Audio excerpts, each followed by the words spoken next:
All right, everybody. I've got an interview set up for tonight. Gonna be talking to Dirk Pitt. He's a fellow modeler, and he has a YouTube channel. I'll let him explain the name and plug whatever he's gonna plug here in a minute.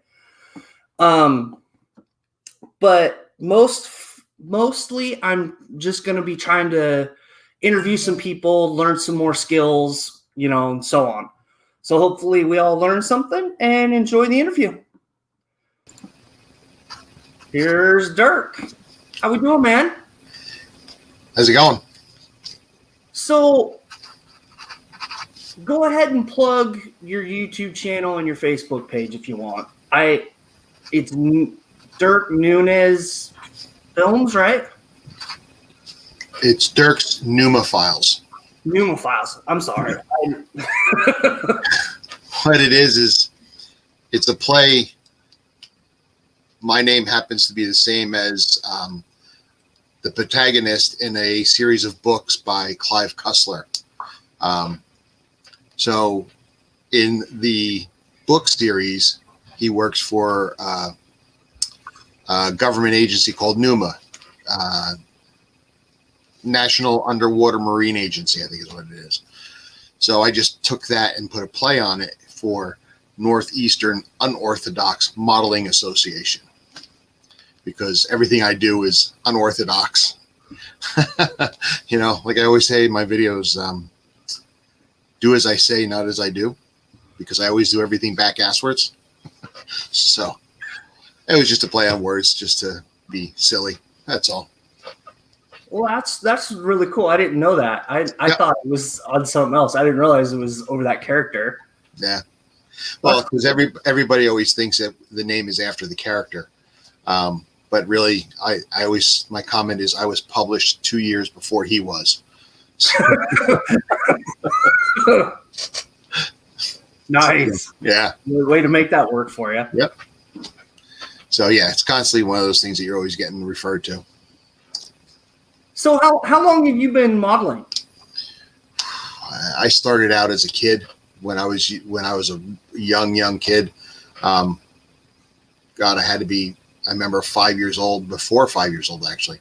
The first kit my dad bought was the Bad Man kit. And I remember him putting it together, sitting with him when he put it together. And I remember playing with it like there was, like crazy. And back then, late 60s, early 70s, models were a big thing. You can go to any drugstore or anything like that, and there was always models. My cousins did modeling. I did modeling back in the day, all that kind of stuff. But then women came into play, and that became more important to play with than models. So I did that for a long time.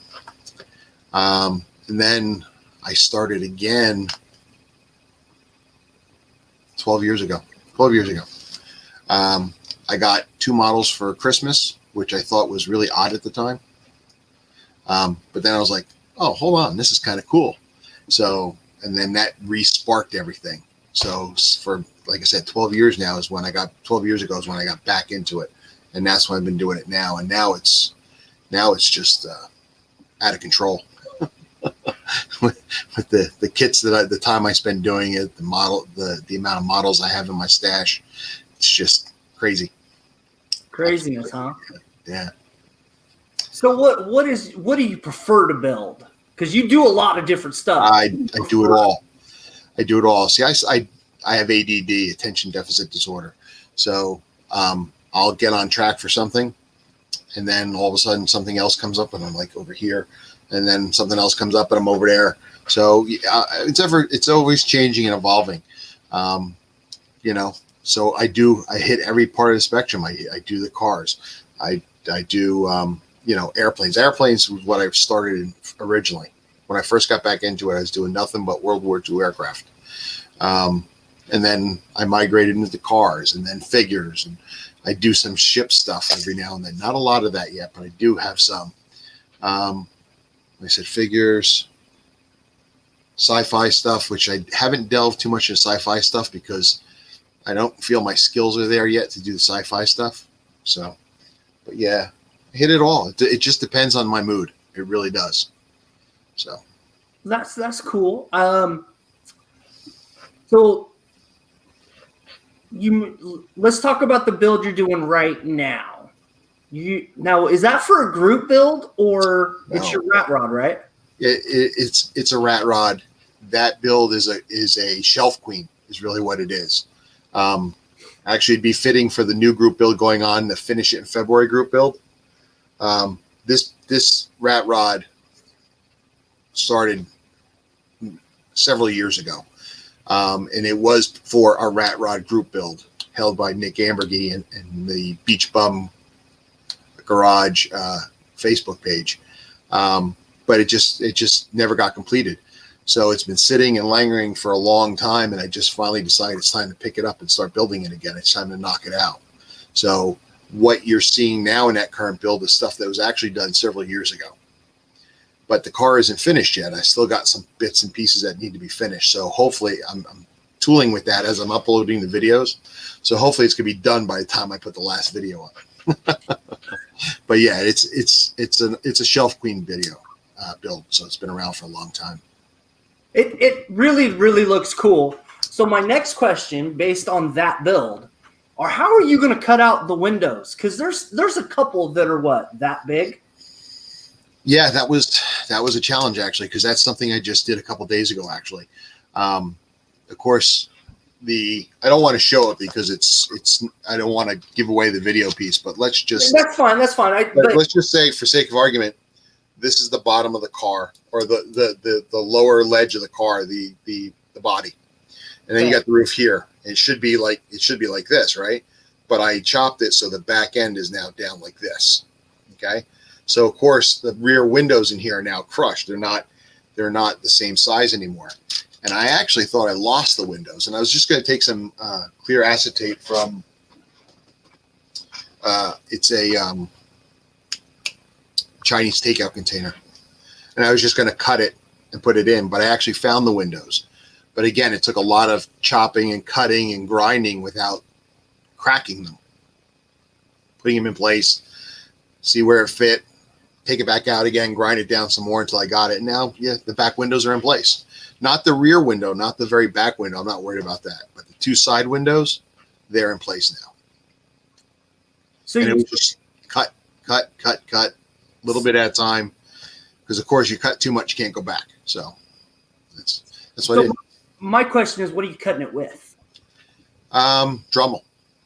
Dremel. Okay. Yeah. Dremel.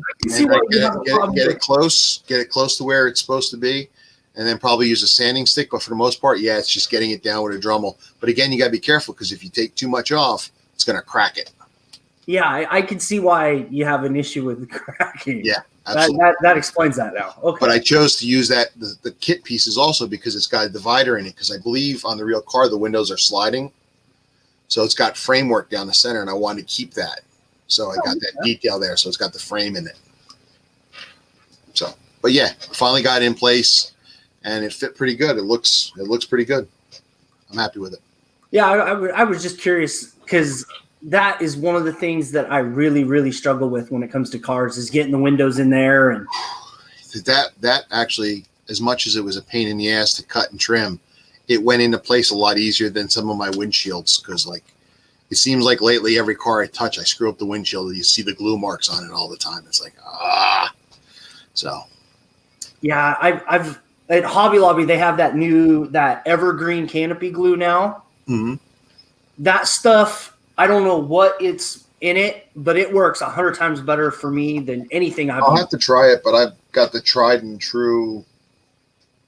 I can't find it now, but the regular canopy glue. It's here somewhere, but still, every now and then it leaves a mark. So. Yeah. But also, it probably doesn't hold all that well. So I might go in and try to tack it down with a little stronger adhesive, and then it fogs it or something like that. I just never learn. Right there with you, man. So you do figures every so often. How are them vinyl kits back from the 80s and 70s and stuff? Because you do a couple of those, right? Yeah. All right. It depends. There's two different kinds. You've got your vinyl kits, which are just that, they're vinyl, Some of the first figure kits were actually styrene, so they're hard plastic, and that was the Planet of the Apes kits. All right, so I started with those. If you go back, also I did the Wolfman from Dark Shadows. Again, hard plastic styrene. So a lot of seam work in those, so they can be a pain in the butt. Because if you're not careful when you're trying to do seam work, some of those kits have got some really nice detail, like the fabric of the pants and stuff like that. So when you're trying to sand the seams, you're afraid to get rid of that detail. So, and so it's a pain in the ass. A lot of seams with those. Then you got the vinyl kits. The vinyl kits usually don't have those kind of seams because the legs are all together in one piece. You don't have a front and a back or a left and a right. And they just sandwich together. They sandwich into the bottom of the torso, so you don't see a seam on them. So the vinyl kits go together a little easier, but they have their quirks too because they can come warped. So you have to unwarp them sometimes using some hot water or maybe a heat gun. Oh, okay. And then of course the problem with those, the biggest problem I have with those kits, they just don't look like who they're supposed to.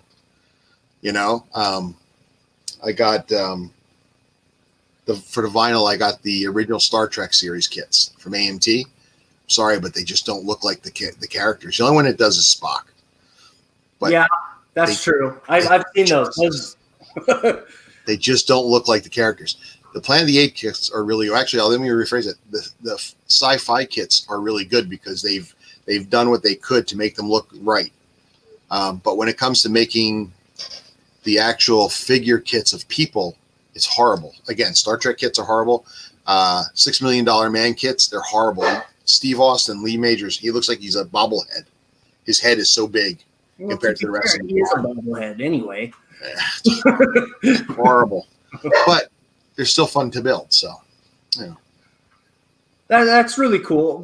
How was that thing, the Marvel thing, right? Ooh.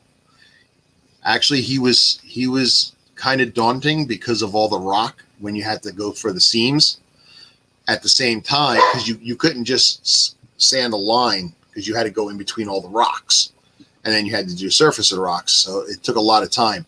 But at the same token, because it was rock and it was an uneven line, it kind of hid your imperfections. But I tell you, I was actually really impressed with him. The thing was really cool. He came out well. I'm very proud of that one. I thought he was going to be a lot harder to do.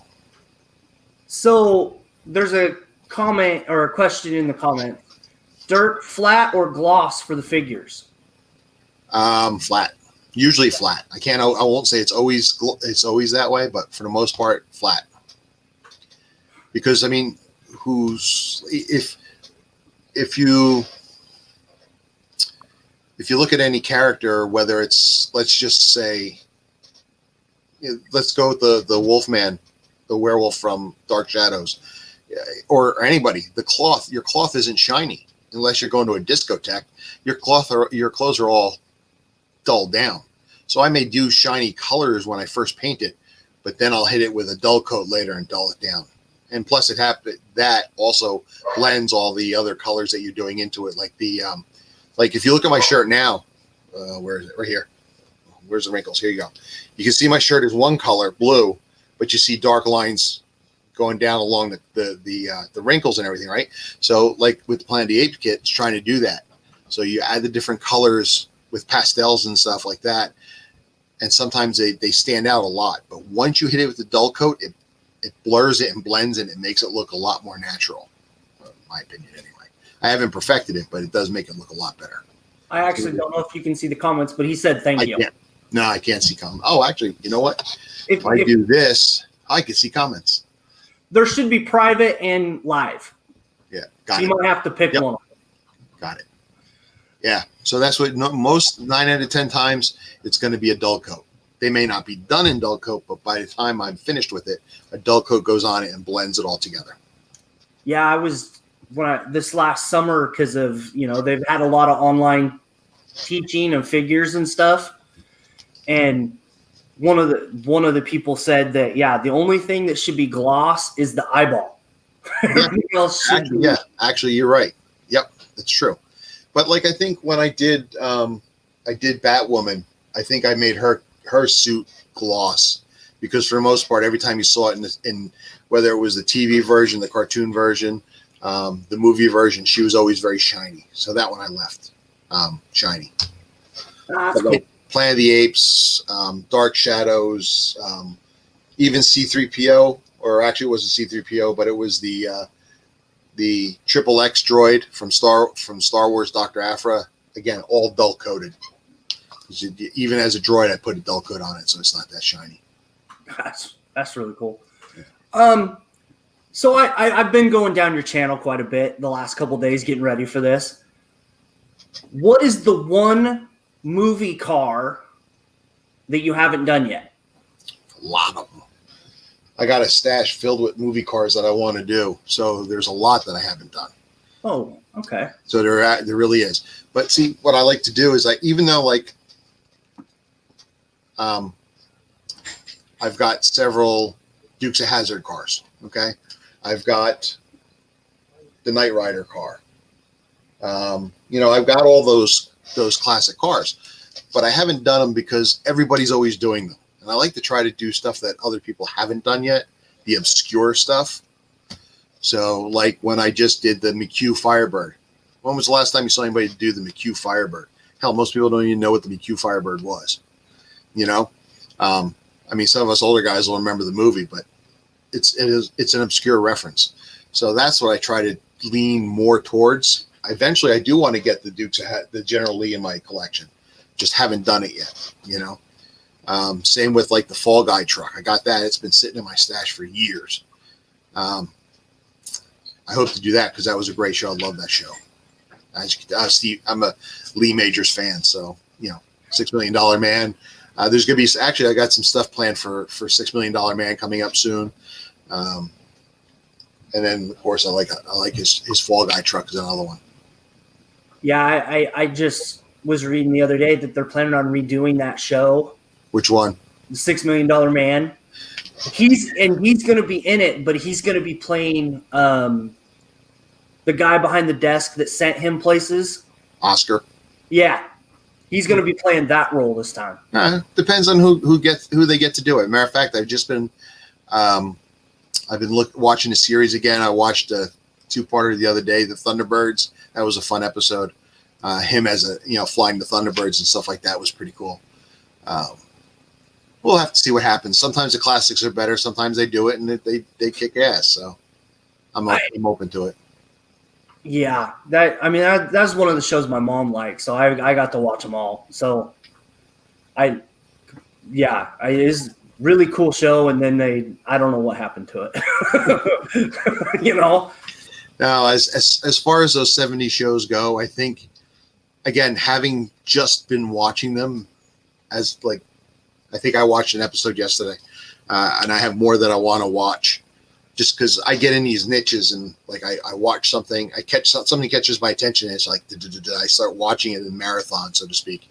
And that's one of them. And the stories, again, they're from the 70s, but they're really not, they hold up fairly well. They're not the greatest, but they hold up fairly well. So I like that. So, I want to know what you thought about the Airwolf kit. The Airwolf kit. I like the Airwolf kit. I don't have the original Airwolf kit. I don't know if you went where that question came from, because my channel was built all these years ago, 9 years ago now. And what happened is the Airwolf kit. We got into a group build. There was not even a group build, it was more of a buddy build. There was 3 or 4 of us that were building the kit at the same time. But what I was doing is I would build a kit and I would do a part 1, part 2, and then squirrel, and I'd go on to something else. And it would take 6 months to get back to part 3, or it would never get back to it. And as a fan of watching videos, that drives me nuts. I like to watch a video. If I get into it, I want to see the whole thing. So mine was disjointed as all hell. So I tore it all down. and then started over reposting stuff. So there's a lot of videos that I still have that I used to post, that I had posted, that haven't been reposted again because I haven't finished them. The Airwolf kit is one of them. The Airwolf kit I have is not an original. It's somebody found it, and I forget where it's from. I got a box. Actually, the box is here somewhere. But we found it online from a company, and they were selling it as Airwolf, but it came to you in a B29 kit, a box. Oh, really? Okay, but inside, and they wrote on it in marker, Airwolf kit or Blue Thunder. So there was a bunch of us at the time that one guy discovered it, and he told us about it. He did a video on it, and a bunch of us were like, "Wow!" So we bought them. So like I have the Thunder, the Blue Thunder, and the Airwolf kit. So I have both of those, but they are in a different boxing. But they are the original. I think they're original molding. They're just in a different box. I started building Airwolf, but I wasn't building it as Airwolf. I was building it as the Red Wolf. I think it was the alter ego for it. If you remember the series? Yeah, that's cool. Like there was Kit and Car, you know. Yeah. Airwolf had the same thing. So I was doing Red Wolf. And it's sitting over here on the side. I just haven't gotten back to it yet. But it was a decent kit. A couple guys that built it came out pretty decent. So can't complain. Oh, that's cool. And it's one you really can't find anymore. You can't. But it's funny, if you look, there are some kits out there that come in different boxes, but they are the original. They have that original theme. Again, like this one is totally obscure because it comes in a completely different box. But there are kits out there like last year I was at a model show, and this guy had the Munster House and the Addams Family House model kits, if you've ever seen those. But they weren't listed as Addams Family or Munsters. They were in completely different boxes, but they were that kit. And of course, if you go to buy the Addams Family kit in the Addams Family boxing, the price is, where am I? The price is up here. But if you buy it out of the box in a regular box, it's down here. You know what I mean? But inside, it's the same kit. So what's the other one? There is Steve McQueen's Bullet Mustang. You don't have to get the Steve McQueen Bullet Mustang boxing from Revell to get that car. If you get the other boxing of that car, I think it's the Cobra Jet version. It's got the white Cobra Jet on it. It still comes with all the parts for the Steve McQueen car.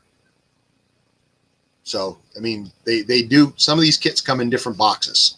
So you just have to know what you're looking for. The Man from U.N.C.L.E., Piranha. The latest, I mean, years ago it came out as the Man from U.N.C.L.E. car, right?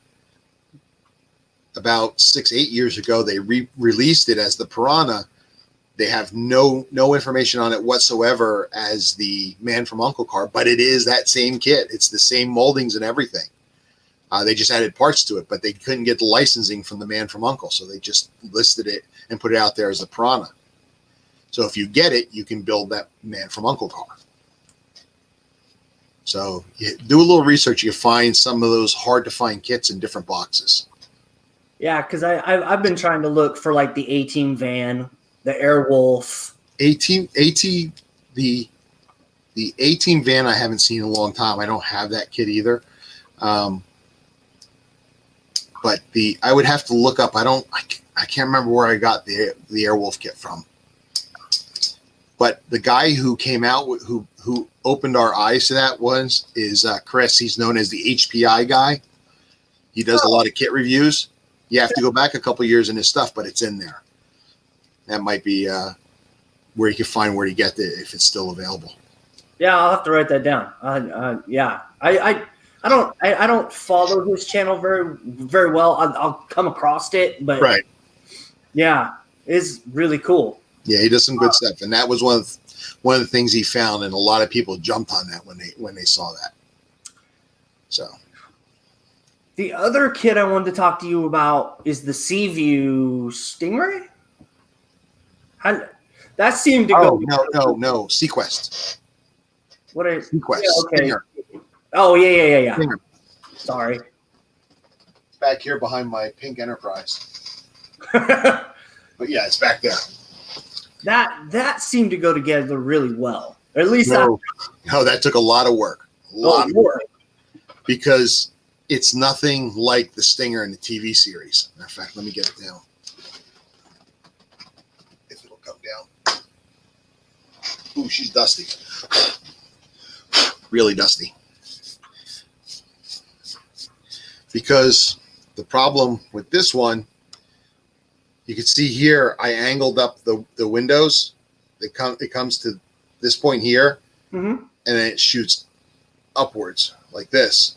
Well, the actual kit, this kit itself, it's not. It actually comes straight across, and it's a straight angle. It's a right angle. Whoops. It's a straight angle. Comes up and up here. Okay. Oh yeah. Okay. It's not angled properly. So I had to redo the whole canopy and make new fuselage to cover it up and give it that proper angle. And same with the top. This part was all different here. It's not. Comes as part of the canopy, and it's not. So I have such a love for that show. I really wanted to do it justice as best I could. So a lot of work went into that one. And again, quite proud of it. It's not perfect, but I'm proud of it. No, it's on the final. Unique. It seemed really, really cool in the pictures. Yeah, it's unique because it doesn't. Nobody else has done a Stinger like this because of the way the canopy's shaped. So that makes it a little unique. But yeah, it's a great kit. I love the show. I really do love the show. Have you done any of the others yet? I have them, but I haven't done them yet. I've had the Sequest. I bought the Sequest when it first came out. So that was 94, 93, maybe 94. And that's the one model kit that's been following me around since then. Because I just loved it so much. I kept it, never knew what I was going to do with it. And it's still sitting here. As a matter of fact, it's right behind me. But I haven't touched it yet. I mean, it's opened. I just haven't built it yet. It's just one of those things I'm afraid to build. Because it's one, I like it so much. I want to do it justice. And I'm afraid that I'll screw it up. And then if I screw it up, I can't get another one because they want an arm and a leg to get another one, if you can find it. So that's why it just sits right now. But someday it'll get done. And I got Darwin, because Darwin's one of the kits. I've got the transport. I got that one. I got them all, actually, all the kits for it. There's one more, I think. Yeah, I think that's it. 4 kits altogether for Sequest. So for what it sounds like, you like to do a little bit of scratch building on all the kits to at least make them right. Yeah, that's the problem that gets me in trouble. What's the one thing when you go to help scratch build stuff? What's the one tool that you always go to for that? No specific tool. It's just the basic tools. It's your files. It's your utility knife. Pretty much that's really what it is, a Dremel, stuff like that. The key that I always say behind scratch building is having the styrene, the evergreen styrene behind you. Or you don't even have to use evergreen. You can use plastic struck, whatever. But I always tell people, matter of fact, it's all over the ground here for another build I'm doing. Whenever you go to the store and you see this stuff, grab it. Find a shape. Doesn't matter if you're using it or not. Grab it. And have a drawer full of it. And that's what I do is I have a drawer full of this stuff. So then when it comes time to scratch building, I just go through my drawer and I find something that works. No, that's a good tip. There's tubes. It's just, they're everywhere. And like I said, right now it's everywhere all over my bench for what I'm doing. But I usually have it in a drawer. And if I go to a store, my hobby shop used to have it all the time, and I'd go pick up a pack or two, even if I didn't need it. I'm there for something else, I'd grab some and throw it in the drawer. So now my hobby shop's gone, so now I'm lucky I have something. But every now and then you'll see Hobby Lobby, I think, might have something. Hobby Lobby has the off-brand, at least. It's not evergreen, it's the red package or whatever you have now. I think the orange package is Plastistruck. But again, I just try to buy that stuff whenever I see it, even if it's just one packet. Get it, and if I'm not using it, whatever, throw it in a drawer because you never know when you're going to use it.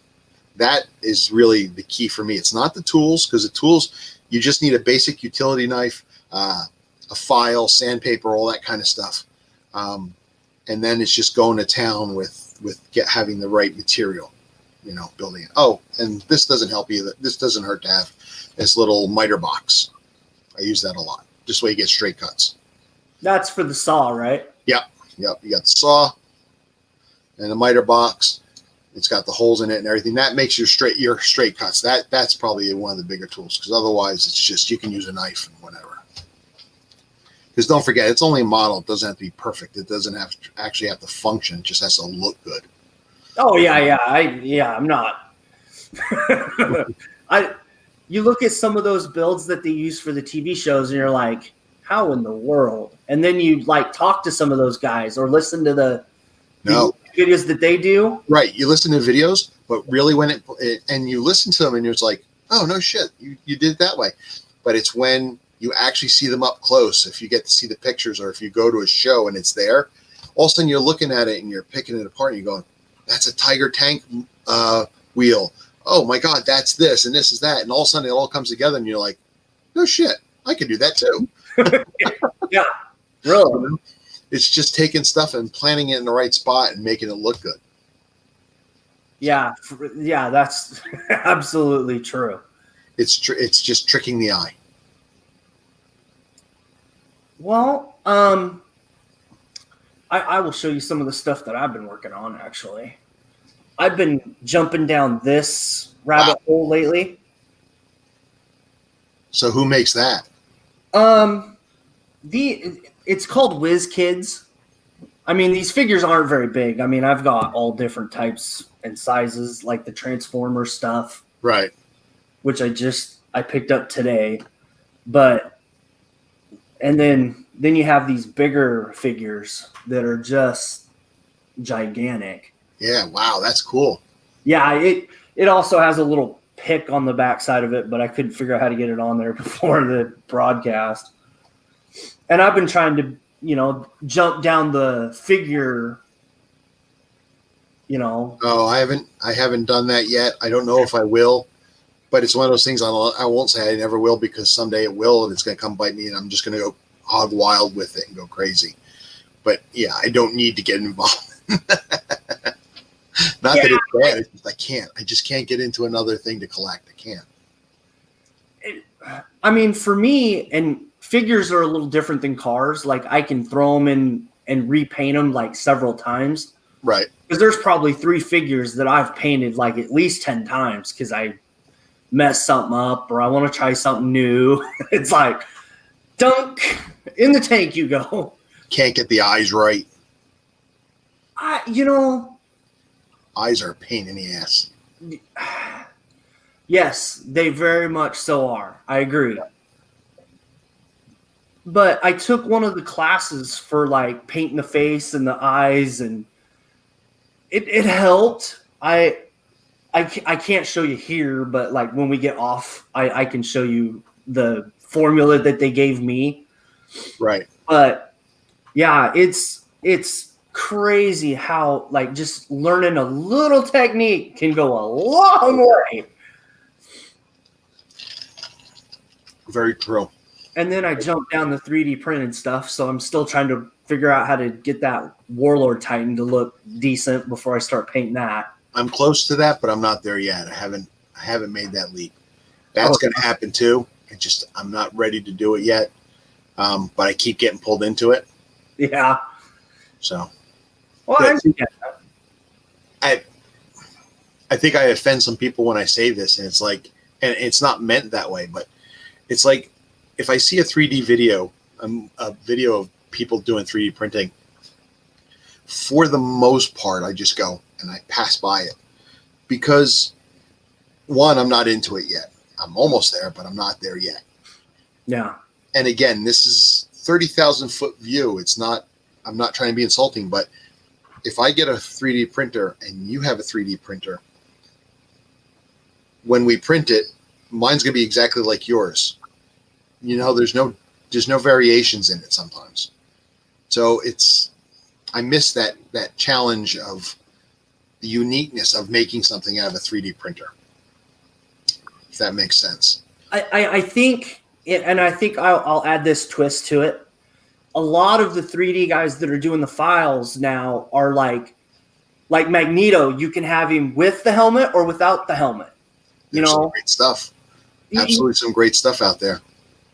Matter of fact, the guy who's doing rat rod builds, Nick, he just got one. And he's printing off little motors, little engines. He's putting new rims and everything like that. And it's awesome. It really is.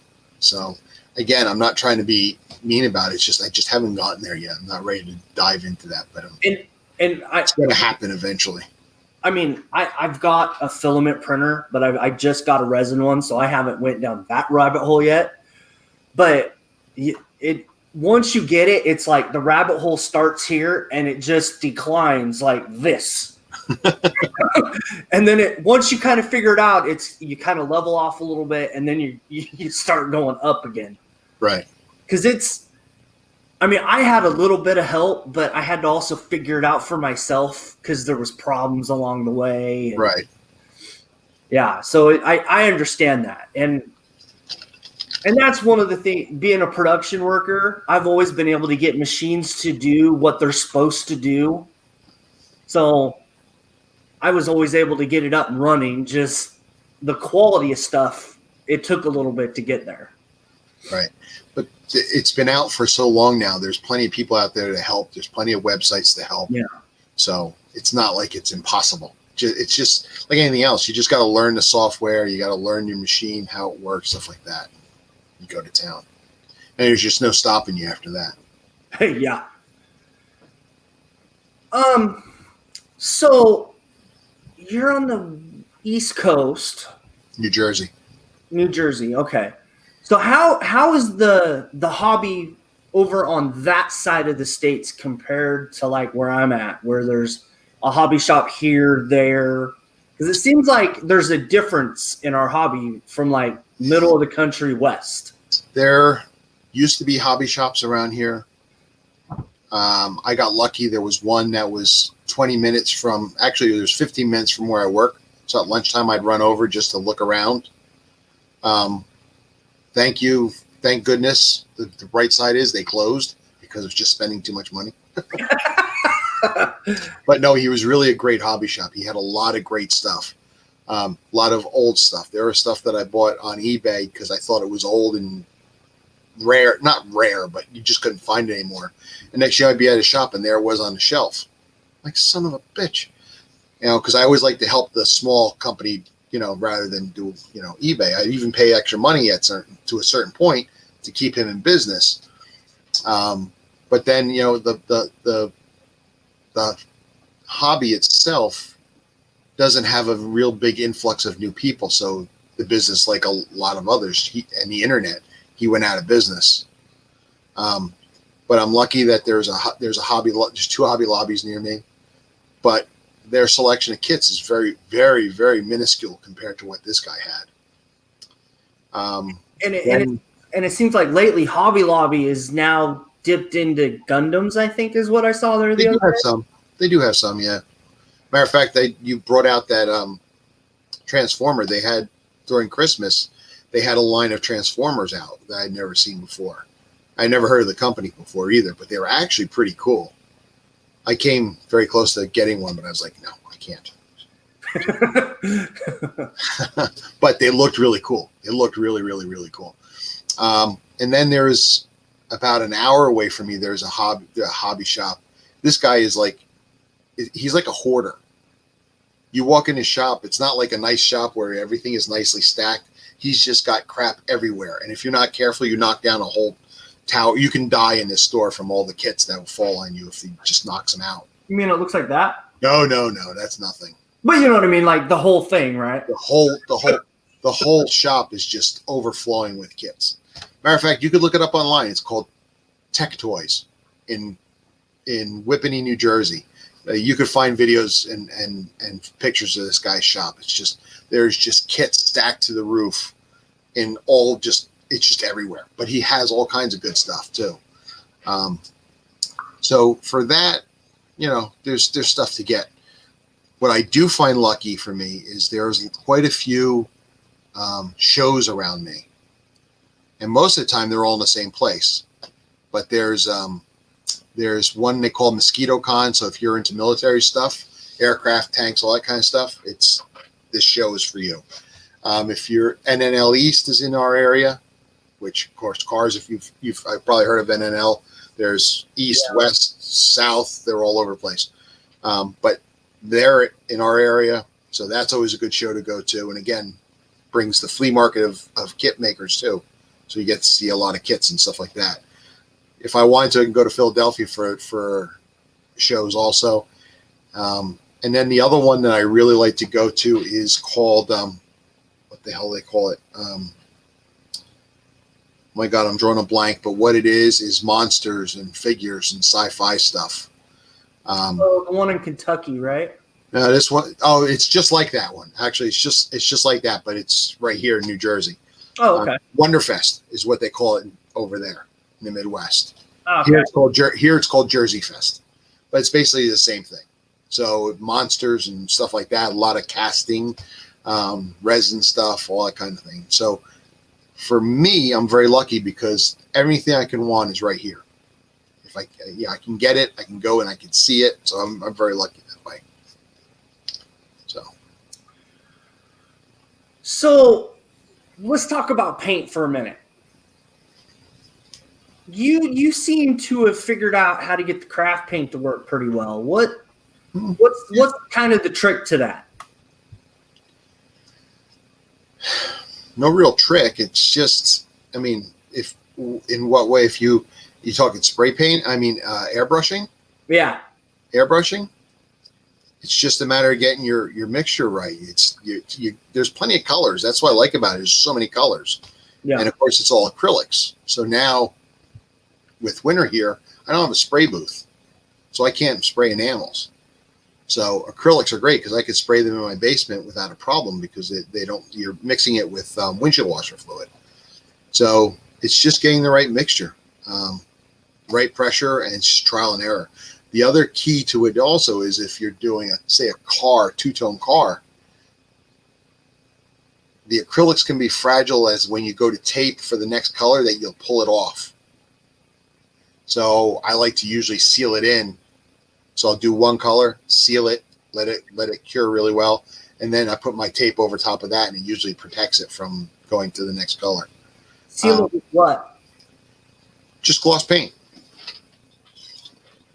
You just use gloss paint. Oh, okay. So you seal the first coat in, and then let that dry, and then you can do the other one. Or when you're playing with your tape, make sure it's not so sticky, so it'll pull it up, or make sure that when you spray your first color, you let it sit and you cure really well. But I have issues with it all the time. It's not an easy thing. I won't say it's. I'm not trying to make it sound scary. It's just it takes patience. You have to play with it.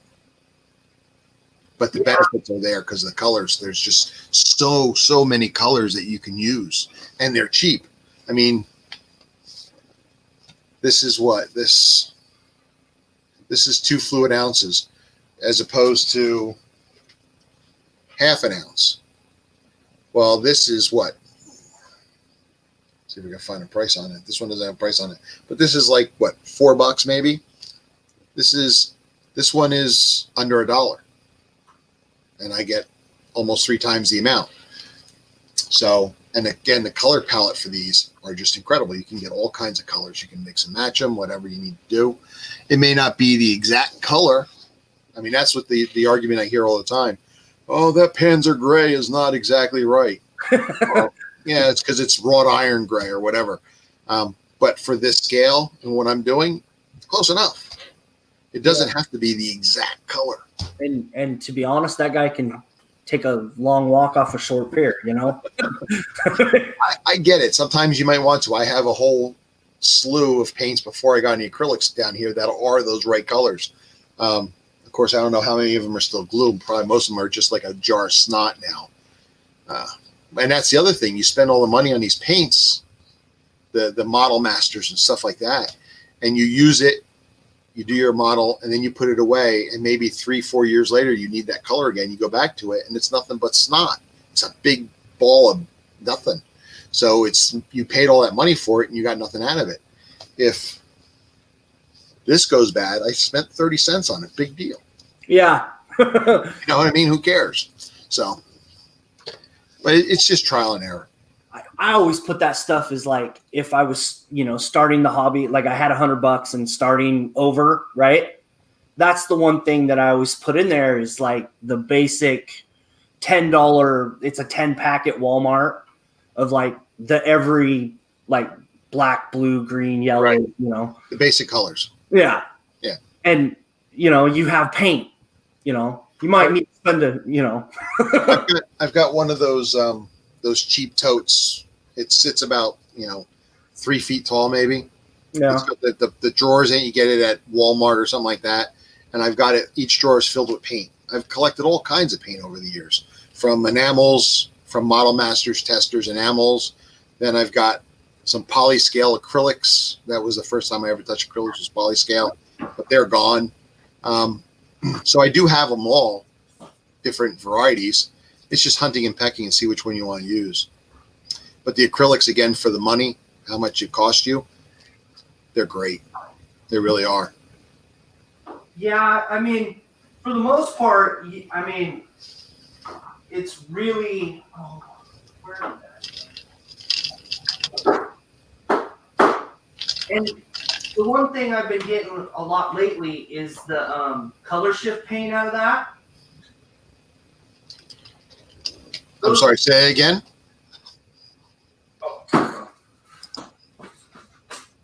I've been playing around with the color shift paint a little bit. I haven't gotten into those. For the question that was just asked in the chat there, I don't have a spray that doesn't have fumes when it comes to clear coats. This is the only thing that won't have fumes that I know of. Oh, okay. There you go. And it's actually, I think these I got at Michael's, but the rest are, I think you can, I don't think Walmart has them, but I think Hobby Lobby has the gloss. Right. Yeah, I just went and got. I want to try this paint again. I got the black color shift stuff because it's for the black and gold. Okay. So if you put like a white, it'll show more of the gold. But if you do like a gloss black, it'll actually spray gloss black. Yeah, I've never gotten into the color shifts yet. And it's the same thing with like if you do like a white compared to a black like primer, it'll be two completely different colors. And then that's normal. Depending on what you put underneath is always going to make a difference. But some of these. Oh, that's the other thing I use too. I've used nail polish to paint my models too. That opens up a whole nother scale of colors and finishes. That can be fun too, and it's cheap. Next year you're gonna be walking the aisles of looking for nail polish, and people are gonna give you these sideways looks. That's okay. It's worth it. I go through that section for the sanding sticks. Yeah. Yep. Because you can get like a 10 pack, and they're not very big, but we're not dealing with very big parts. No. But you can, for 10 of them, and you get a fine and a coarse. So it's great for like when they first come off the sprue. No, they're great. And if you go to the hobby shop, it's marked up by quite a bit more to get it from a hobby shop than it is to get it from a nail salon or a supply shop like that. Hell, go to the dollar store, you can find a whole bunch of it for cheap too. Oh yeah, the dollar store is my favorite. Yep. For getting supplies. Yep. Because I'm part of the broke modeler society. Aren't we all? I try to save a little bit of money while I can. Save it where you can. If you can cut corners on on paints, if you could on sandpaper, stuff like that, it gives you more to buy kits later. Yeah. I mean, it's just crazy what prices are for this sometimes. Yeah, the prices are kind of crazy. And I mean, at least some of the newer kits, they look like they're making them now to where they're actually good quality. So I don't mind paying a little bit more now for newer kits. To some degree, yes. Some of them are just like, especially the sci-fi kits, they come off the shelf. They come right out of the box, and they want $50-$60 or more, and it's like, it's crazy. And the quality's good, don't get me wrong, but still, it's a lot of money. But I think a lot of that goes to the licensing for that kit. You know, if it's a Star Trek kit, Battlestar Galactica, they have to pay a licensing fee. But right off the bat, like the new shuttle that came out for Star Trek, the Galileo, right off the bat, they want like 50 some odd bucks, and it doesn't have an interior. You know, so it's like, you know, it's hard. It's hard. Some of these kits are really expensive. No, it's true. And I think that's what's going to push new people coming into it, and they might be interested. Hey, this would be fun, but it's not an affordable hobby anymore, by no means. No. In that way, you know, some of the new kits. Well, I mean, and then it doesn't help. You know, they have what they call Warhammer stuff now for the tabletop gaming. Mm-hmm. This figure alone is $65. You see what I'm saying? That's crazy. I got it for a good deal, so I grabbed it. But it's crazy. Yeah, you won't. At least now, there was a time, if I saw something that I really wanted and I would spend that money. But now I'm at a point where I can wait. I'll wait it out. Like most of my Grail kits, I've been able to get most of my Grail kits because I just waited and then stumbled upon it and been able to get it. And then there are a couple that I can't. Matter of fact, I was just recently talking to somebody about the black hole kits, Maximilian and Vincent. I happened to stumble on Maximilian once, not that long ago, when they're still going for like $100, and I got it for like $20. I think I lucked out. Vincent, again, they want like $100 or more. I'll wait. I'm in no rush. You know, as I want one, but I'm not gonna pay that kind of money for it. It's just no way. Not to mention it's a 70s kit, and the quality of the kit sucks. It really does. You know, but I want to build it, but I'm not going to pay that kind of money for it. It's just not going to happen. The Buck Rogers Starfighter, man, do I want that? Something fierce. I had that as a kid, but I'm not going to pay that money for it. I'll wait. If it happens, it happens. If not, oh well. No, I totally get that. You know, like I was thinking about getting the new Titanic that came out. The big one? Yeah, I was really gonna bite the bullet, and I figured, you know, $100, $150, and then I saw the price, and I was like, no, I'm good. That's the one that's like $300 or $500 for that kit or something like that, right? That's the 200 scale or something like that. Yeah, it's like $500-$600. Yeah, it's huge. It's huge. Even if I could afford it, I can't display it. There's no way. I'd have to get a garage. I'd have to build an addition to my house to display it. You mean it'd be the new coffee table? Yeah, exactly. It's way too big. Way too big. Well, anyway, I really didn't have any other questions unless you got a couple for me. I'm pretty well. I think this went really, really well, and you know, I'm. Oh, it was fun. I had a good time. I didn't know what to expect. I didn't know I didn't have any questions, so I didn't know I had to have any. No, it's okay. I always try to leave that at the end in case. Yeah. It's like a job interview, I guess. Whenever you go for a job interview, you should always have some questions. It shows you have interest. But offhand, no, I don't have any questions. But it was fun. So I'm going to wrap this up, and then I will talk to you for a couple minutes offline. And so that was pretty much Dirk Pitt. Hopefully, I get some more people. I've got a couple other people lined up for future videos. I'm not sure what time they're going to be. Right now, this is the first one. This is when I can meet up with Dirk. And for the most part, I will see you next time. See you guys later. Sure.